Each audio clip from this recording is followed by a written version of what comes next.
Bonjour à tous mes petits amateurs de macabre, aujourd'hui on déroule le tapis rouge au crime qui a fait trembler Hollywood, un meurtre encore aujourd'hui non élucidé, la sombre affaire du Dahlia noir.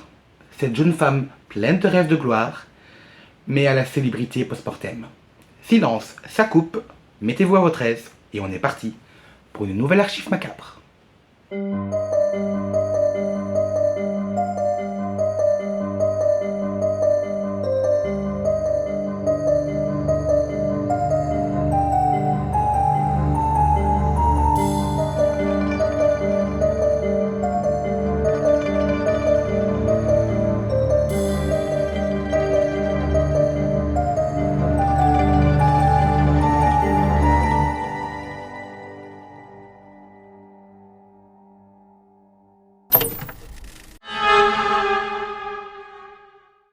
Elizabeth Ann Short est née le 29 juillet 1924 à Boston, dans l'État du Massachusetts, dans le quartier d'Hyde Park. Elle était la troisième fille d'une famille de 5 sœurs. Son père, Cleo Short, gérant d'une entreprise de mini-golf, sera victime de la terrible crise économique de 1929. Ruiné et ne pouvant plus subvenir aux besoins de sa famille, il ira jusqu'à simuler sa mort en laissant sa voiture abandonnée sur le pont de la rivière Charles. Élevée par la suite par sa mère, Elizabeth était une femme d'une magnifique beauté. Des cheveux noirs corbeaux, de magnifiques yeux perçants bleus, une peau de porcelaine, un physique absolument magnifique. Ce qui lui vaudra son succès auprès de la gente masculine.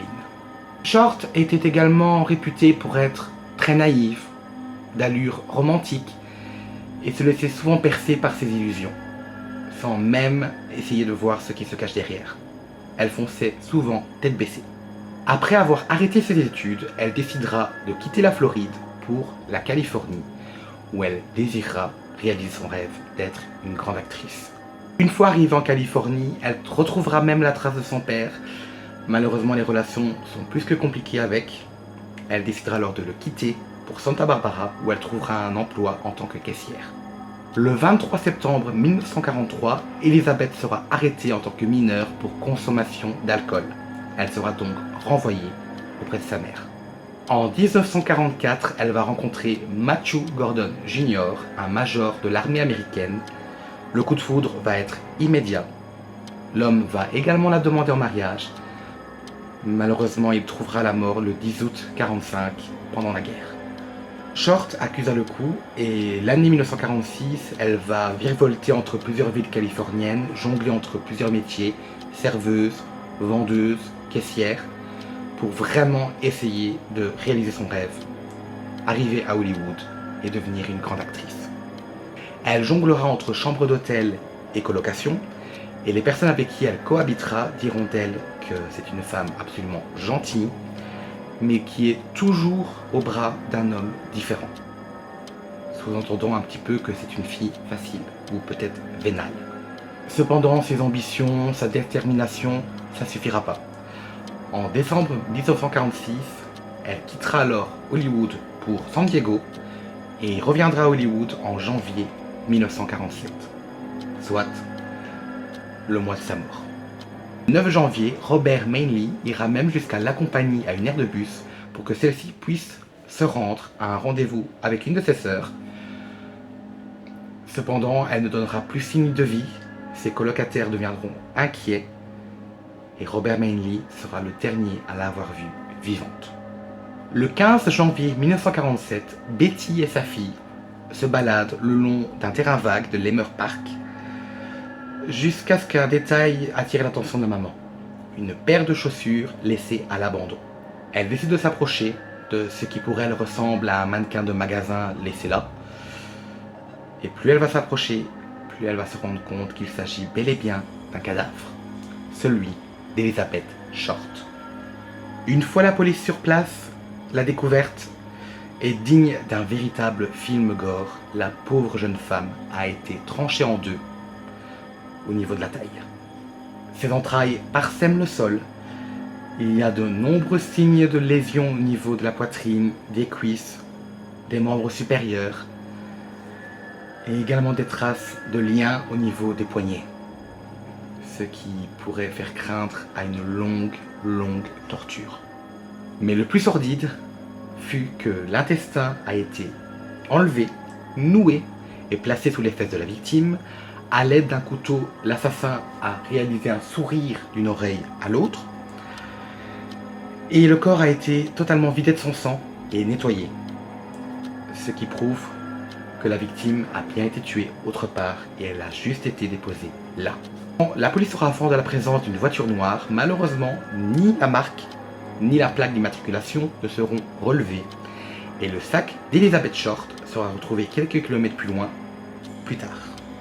Malheureusement, la scène de crime sera totalement souillée par la présence et les multiples passages de la police et des journalistes. L'affaire fera la première page et Elizabeth Short sera baptisée le Dahlia Noir, en référence soit à ses cheveux, que je vous avais dit étaient noirs, ou alors à un film qui était sorti quelques temps avant qui s'appelait The Blue Dahlia, et l'histoire racontait justement le meurtre d'une jeune fille. L'enquête n'avancera quasiment pas, sans aucun indice. L'affaire est au point mort. À une époque très sombre, l'ère du crime, des gangs et de la police corrompue. L'autopsie quant à elle révélera les causes de la mort de la pauvre femme.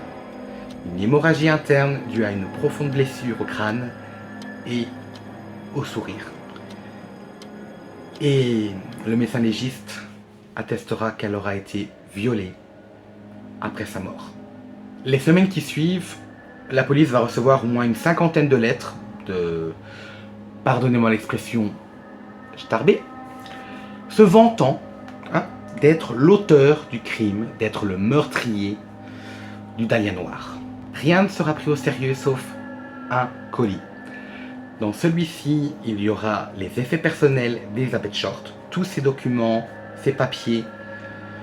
Là, on n'est plus sur un charlatan ni sur quelqu'un qui veut se rendre intéressant, on est bien sur un envoi du meurtrier. Et dans ce colis, il y aura même un carnet contenant des noms, des adresses. Il servira même de base à suspect pour la police. En vain. Le 10 février 1947, Jan French sera également retrouvée assassinée et présentera de nombreuses similitudes avec l'affaire du Dahlia Noir. French sera retrouvée le crâne explosé, mutilé, piétiné, et le même sourire aura été tranché. Et il y aura même une inscription sur la victime marquée « Fuck you, BD ». En gros, va te faire foutre, BD. En gros, faut pas être Einstein pour voir qu'il s'agit bien d'une frustration du tueur envers le Dahlia Noir. Malgré une évidence et de nombreux crimes similaires de 1943 à 1949, la police ne va jamais établir de lien car les preuves sont jugées trop vagues. Durant l'enquête, Jack Wilson, le compagnon de l'époque d'Elizabeth Short, sera le premier suspect. Cependant, faute de preuves, rien ne sera établi. Puis les soupçons vont se diriger vers quelqu'un qui fait partie du corps médical, dû aux découpes plus que minutieuses. Puis une théorie mise en avant, celle du boucher de Cleveland, à qui on aurait attribué les crimes de Los Angeles, un charmant personnage qui adorait décapiter et sectionner les membres de ses victimes. Malgré la présence d'un des détectives ayant contribué à l'arrestation d'Al Capone, cet homme ne sera jamais interpellé. John Douglas, premier profiler du FBI, est même venu avec un profil. Homme de 20 à 30 ans, atteint d'anxiété, victime de nombreuses difficultés financières et atteint d'un handicap physique, qui aurait pu être le mobile du crime de par les moqueries des victimes. Mais c'est en 1999 que l'affaire fit un retournement majeur. Steve Odell, en faisant les cartons de son défunt père, retrouva des photos d'Elizabeth Short, des photos encore à l'époque méconnues. George Odell était un médecin spécialiste de maladies vénériennes et à ses heures perdues, avorteur clandestin. Oui, on est vraiment sur un personnage très joyeux.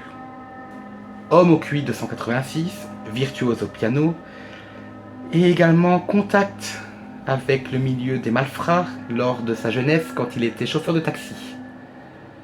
Il coche beaucoup de cases, hein, ce petit. Il aurait même été aperçu avec Elizabeth Short à l'époque et fréquentait également les mêmes lieux que les autres victimes de Los Angeles.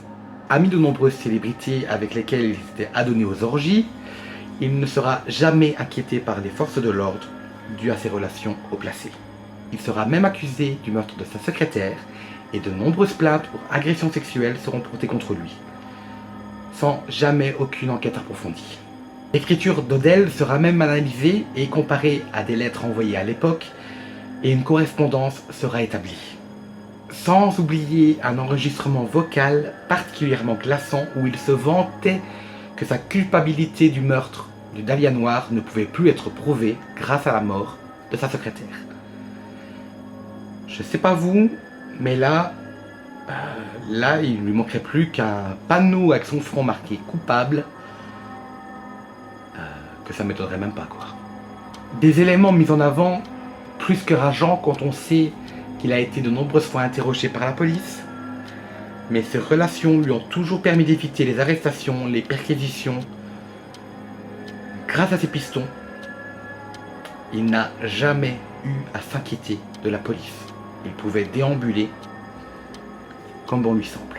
Même s'il n'y a pas eu de déclaration officielle, je pense bien qu'Odell était le tueur du Dahlia Noir. Et peut-être même des autres victimes de Los Angeles. Et son propre fils va même plus loin en lui attribuant même les crimes du boucher de Cleveland. C'est-à-dire qu'il y a peut-être même des choses qui ont été découvertes, mais qui sont encore aujourd'hui inconnues du public. Le temps passa et le mystère reste toujours entier. La curiosité toujours attisée. Et le monde de la culture populaire va même s'en inspirer. De par le film de 2006 réalisé par Brian De Palma, intitulé Le Dahlia Noir, ou en 2011 dans la saison 1 Murder House d'American Horror Story. Ceci conclut cette archive macabre. Merci à tous d'avoir regardé cette vidéo. N'hésitez pas à laisser en commentaire votre avis. Est-ce qu'Odell était bel et bien le tueur pour vous? À me laisser un petit pouce bleu, ça fait toujours plaisir. Et on se dit rendez-vous dimanche 15 h pour une nouvelle archive macabre. Salut!